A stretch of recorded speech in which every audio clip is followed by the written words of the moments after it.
Hello everyone, I hope you all are doing very well. तो स्वागत है आप सबका एक नई वीडियो में। तो आज की वीडियो में हमारा टॉपिक होने वाला है problems based on linear and non linear system.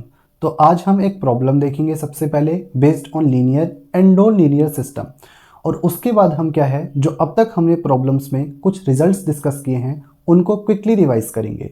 तो वीडियो स्टार्ट होने से पहले मैं आपको बता दूं, बोर्ड पे हम जो भी डिस्कस करेंगे उन सब की फ़ोटोज़ आपको डिस्क्रिप्शन बॉक्स में मिल जाएगी। साथ ही आपकी कंप्लीट रिवीजन के लिए हैंड रिटन नोट्स का लिंक भी आपको डिस्क्रिप्शन बॉक्स में अवेलेबल हो जाएगा, जिसमें हमने हर एक लाइन को बहुत अच्छे से एक्सप्लेन किया हुआ है। तो अब बिना टाइम वेस्ट किए हुए चलते हैं अपनी वीडियो में।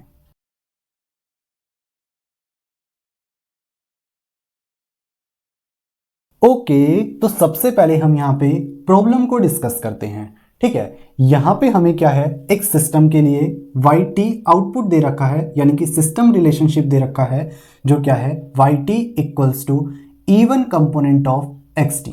ठीक है, और हमें क्या बताना है कि ये सिस्टम वाई टी लीनियर है या फिर नहीं है। ठीक है, तो यहाँ पे हम क्या है सबसे पहले इस सिस्टम को ड्रॉ करेंगे। ठीक है, यहाँ पे हमने एक सिस्टम लिया है जिसको हम दो इनपुट्स दे रहे हैं x1t एंड x2t, जिसके कोरेस्पॉन्डिंग हमें आउटपुट्स मिल रहे हैं y1t एंड y2t। ठीक है, अब हमारे पास सिस्टम की फंक्शनैलिटी क्या है।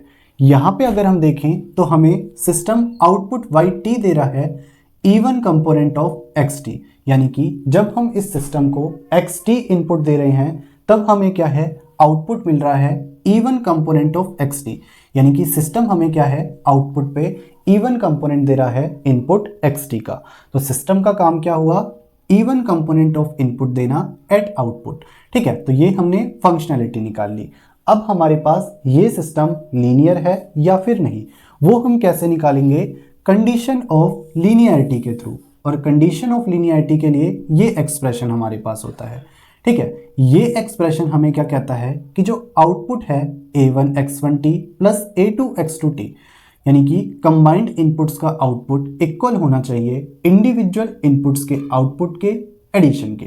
ठीक है, तब तो हमारे पास सिस्टम लीनियर होगा, अदरवाइज नॉन लीनियर होगा। ठीक है, तो यहाँ पे हमें क्या है राइट हैंड साइड और लेफ्ट हैंड साइड के लिए एक्सप्रेशन फाइंड करना पड़ेगा। उसके बाद हम उन दोनों एक्सप्रेशंस को कंपेयर करेंगे, अगर इक्वल आता है तो लीनियर, अदरवाइज नॉन लीनियर। अब यहाँ पे इसको सॉल्व करने से पहले मैं आपको यहाँ पे बताना चाहता हूँ कि जो even component of X T का फॉर्मूला होता है वो क्या होता है, x T plus x minus T upon में 2, जिसको हमने देखा था जब हमने इवन सिग्नल्स को डिस्कस किया था। तो अब हम क्या है even component of X T, यानी कि इस फॉर्मूले को क्या है इन एक्सप्रेशंस की वैल्यूज को फाइंड करने के लिए यूज करेंगे। तो सबसे पहले हम देखते हैं राइट हैंड साइड। ठीक है, यहाँ पे हमें दिख रहा है a1 और a2, ये दोनों क्या है कॉन्स्टेंट्स हैं, लेकिन हम क्या है यहाँ पे output for x1t and output for x2t को फाइंड कर सकते हैं। क्यों, क्योंकि हमें सिस्टम की फंक्शनैलिटी पता है। तो राइट हैंड साइड में आउटपुट फॉर x1t यानी कि y1t क्या होगा, सिंपल क्या होगा यहाँ पे इवन कंपोनेंट ऑफ x1t, यानी कि इनपुट का इवन कंपोनेंट मिलेगा। और इवन कंपोनेंट x1t का क्या होगा, सिंपली यहाँ पे xt से x1t को रिप्लेस कर देंगे। तो क्या होगा x1t plus x1 minus T upon में 2।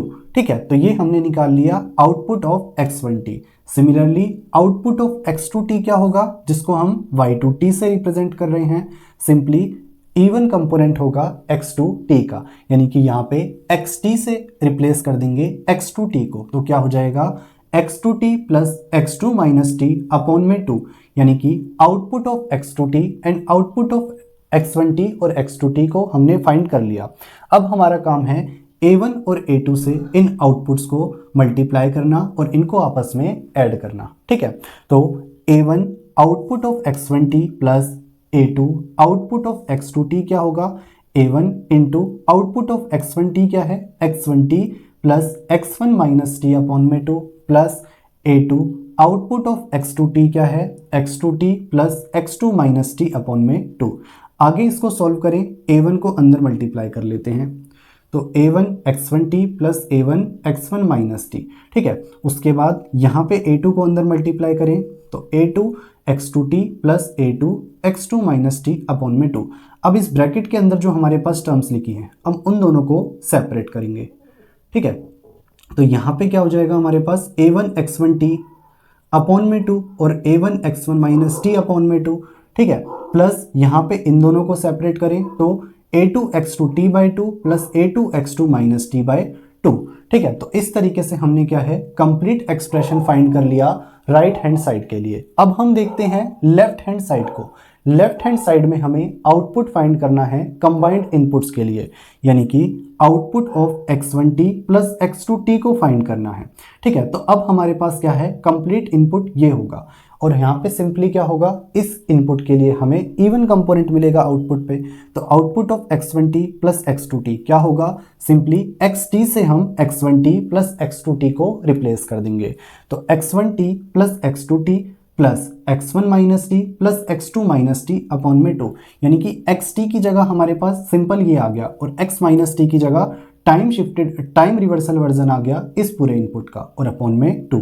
ठीक है, अब यहाँ पे हम देखें तो हमें अगर ये एक्सप्रेशन फाइंड करना है, यानी कि लेफ्ट हैंड साइड के लिए एक्सप्रेशन फाइंड करना है, तो सिंपली a1 और a2 को मल्टीप्लाई करना पड़ेगा x1t और x2t के एक्सप्रेशन के साथ।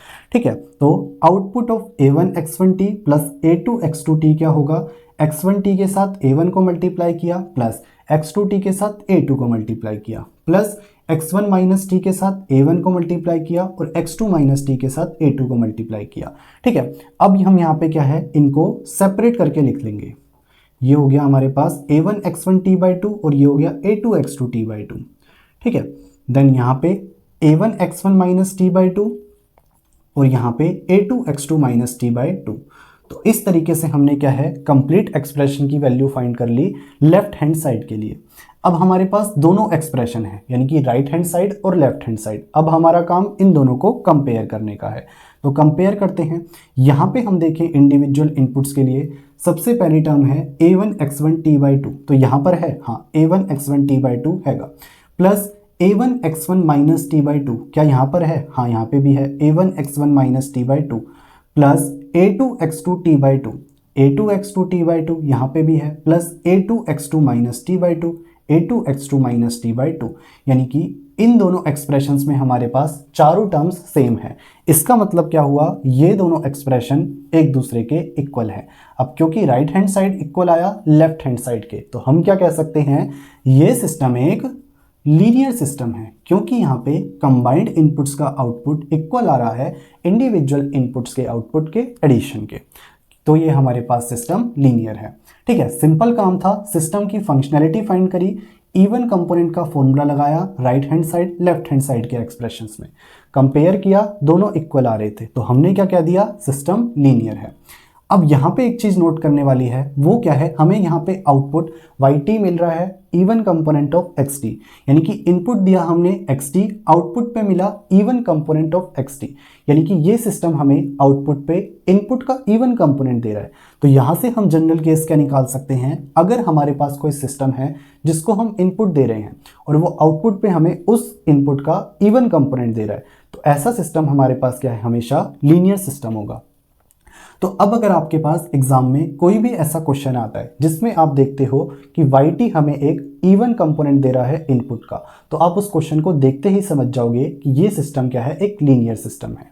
ठीक है, अब हमने क्या है यहाँ पे इसको तो डिस्कस कर लिया। अब यहाँ पे आपके लिए एक होमवर्क प्रॉब्लम है जिसमें आप क्या है ये बताओगे कि जो ओड कंपोनेंट ऑफ xt, यानी कि कोई system odd component of xt दे रहा है, इनपुट का ओड कंपोनेंट दे रहा है आउटपुट पे, वो लीनियर होगा या नॉन लीनियर होगा। ठीक है, मैं यहाँ पे आपको पहले ही बता दूं कि वो क्या है, एक लीनियर सिस्टम होगा। जब आप सोल्व करोगे तब आपको ये पता भी लग जाएगा। ठीक है, तो यहाँ से हमने क्या देखा कि अगर कोई सिस्टम इवन या फिर ओड कंपोनेंट दे रहा है इनपुट का आउटपुट पे, तो वो क्या है, एक लीनियर सिस्टम होगा। इवन के लिए हमने सॉल्व कर लिया, ओड के लिए आप खुद से सॉल्व करोगे। ठीक है, तब आपको क्या है, वो लीनियर ही मिलेगा।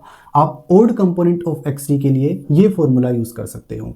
ठीक है, अब हम क्या है यहाँ पे कुछ रिजल्ट्स डिस्कस करने वाले हैं, कुछ कंक्लूजन्स डिस्कस करने वाले हैं, जो अभी हम आज तक की वीडियोस में देख चुके हैं। यानी कि जितने भी हमने प्रॉब्लम्स डिस्कस किए हैं linear and non linear systems के लिए, उन सब के लिए हमने कुछ ना कुछ कंक्लूजन निकाला था, कुछ रिजल्ट निकाला था। उनको हम क्या है एक बार क्विकली रिवाइज करते हैं।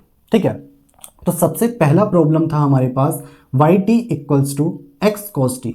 ठीक है, यहाँ पे हमने क्या देखा था कि अगर कोई सिस्टम हमें आउटपुट पे इनपुट की टाइम स्केलिंग करता है, यानी कि इनपुट सिग्नल की टाइम स्केलिंग करके आउटपुट पे देता है, तो ऐसा सिस्टम हमेशा लीनियर सिस्टम होगा।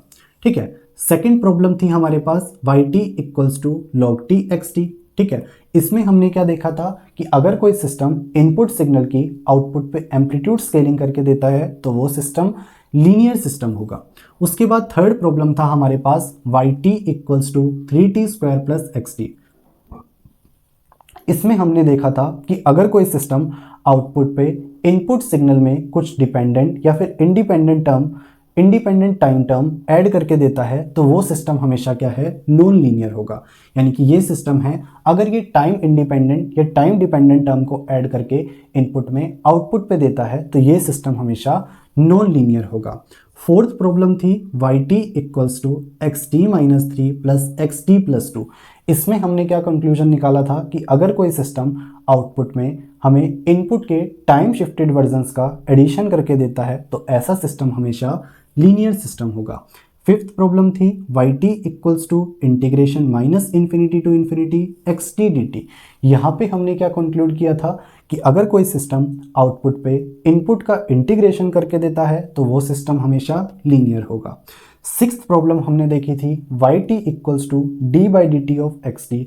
यहाँ पे हमने क्या कंक्लूजन निकाला था कि अगर कोई सिस्टम आउटपुट पे इनपुट का डिफरेंशिएशन करके देता है तो ऐसा सिस्टम हमेशा लीनियर सिस्टम होगा। उसके बाद यहाँ पे आज हमने सेवंथ प्रॉब्लम देखी जिसमें हमने क्या देखा कि अगर कोई सिस्टम आउटपुट पे इवन कंपोनेंट ऑफ इनपुट करके देता है तो वो हमें क्या है, एक लीनियर सिस्टम मिलेगा। उसके बाद यहाँ पे एक होमवर्क प्रॉब्लम दी है जो क्या है हमारे पास, जिससे एट्थ कंक्लूजन निकलेगा, और वो क्या कहता है कि अगर कोई सिस्टम हमें इनपुट का ओड कंपोनेंट देता है आउटपुट पे तो वो सिस्टम हमेशा क्या है, लीनियर सिस्टम होगा। ठीक है, तो इस तरीके से हमने आज यहाँ पे लास्ट वीडियो में कंप्लीट कंसेप्ट देख लिया linear and non linear system का। सो आई होप आपको आज का लेक्चर समझ आया होगा। बाकी आप नीचे दिए नोट्स पढ़ेंगे, आपको और अच्छी अंडरस्टैंडिंग मिलेगी। तो आज की वीडियो में इतना ही, मिलते हैं आपसे नेक्स्ट वीडियो में। Till then peace out, thank you.